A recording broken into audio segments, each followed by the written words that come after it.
Dear Jesus, we all experience so much internal damage throughout life, traumas of so many kinds.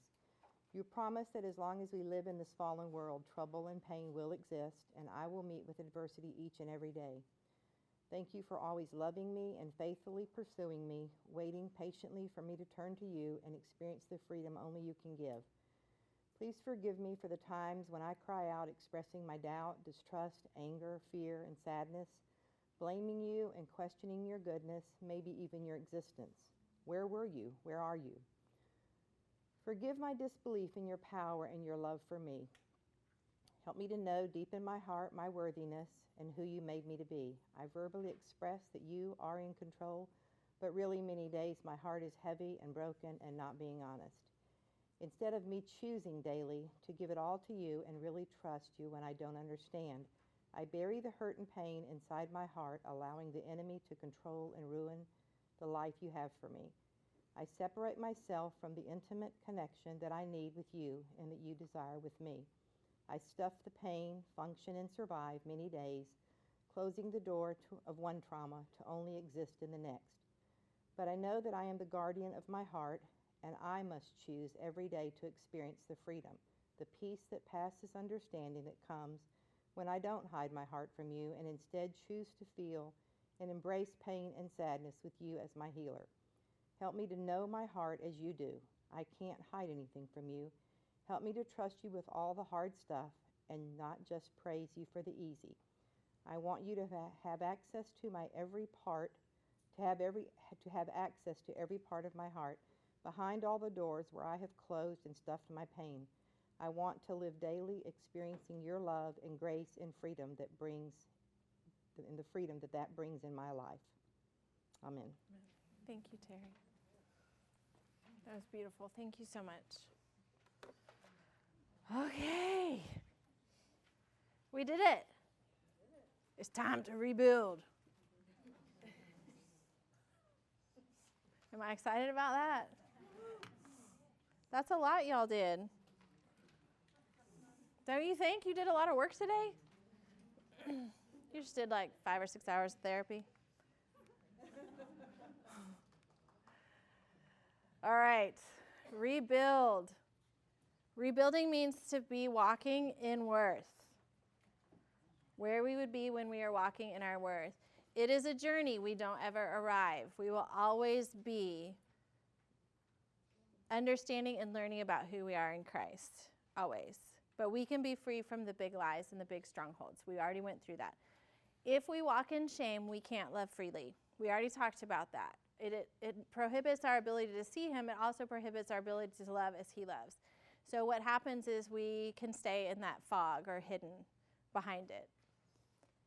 In rebuilding, it's important to focus on the concept and idea that rebuilding is not about what we want. That rebuilding is all about what he wants. His will for us. The way that we carry out that calling of loving as he loves. This is not what we want to see differently in our lives at all. This is all about what he wants. So we don't really have to decide, we have to discern. Okay?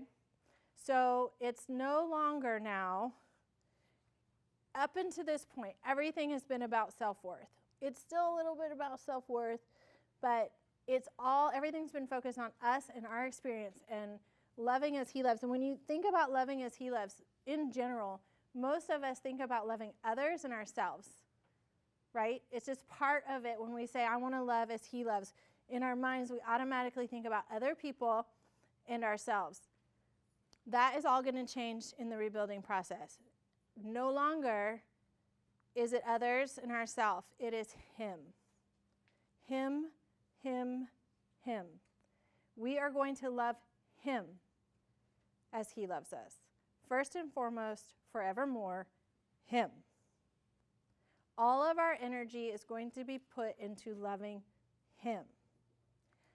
I cannot go love others until I first love him. This is going to be a shift for some of you because you've probably spent the majority of your time, and we've spent the majority of the day talking about the other pieces. But once you're grounded in worth and knowing who you are in him and being created in his image and you believe it and you act upon it, everything is him. You loving him. It changes everything. Because when you love him, guess what there's no room for? Doubt,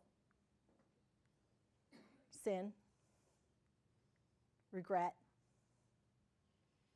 When your eyes are on loving him, there's no room for any of those other things. When I think about loving others, there's some room for it. But not when I'm loving him.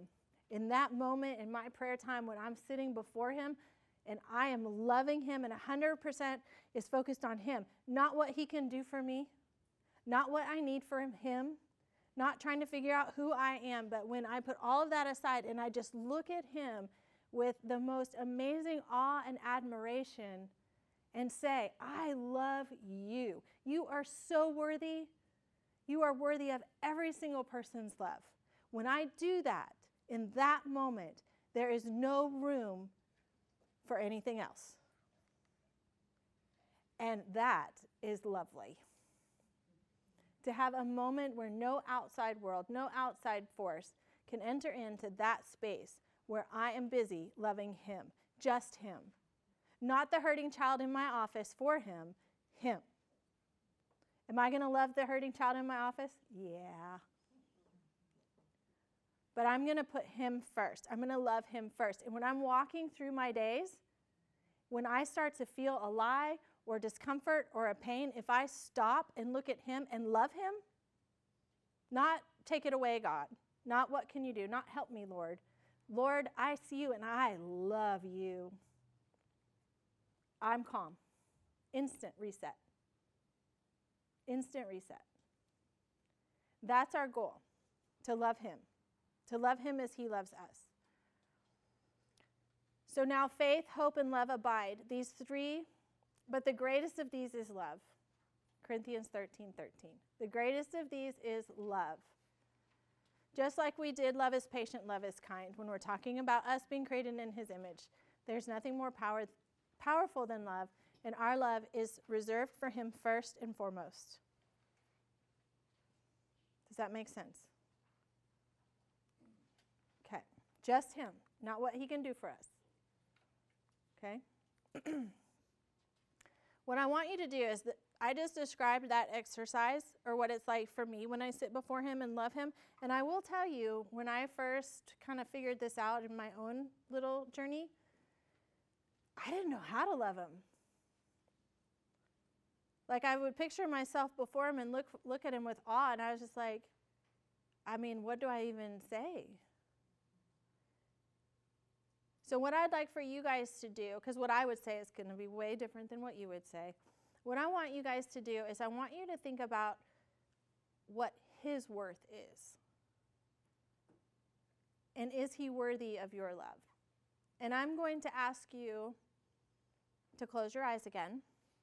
And I want you to sit before him. And you're not going to ask him for anything or ask him to fix anything or to relieve any of your pain and suffering. The purpose of this moment is for you to just love him. That's it. All him. Okay? Close your eyes and do that for a few minutes. When you are done, open your eyes so I'll know that you're done.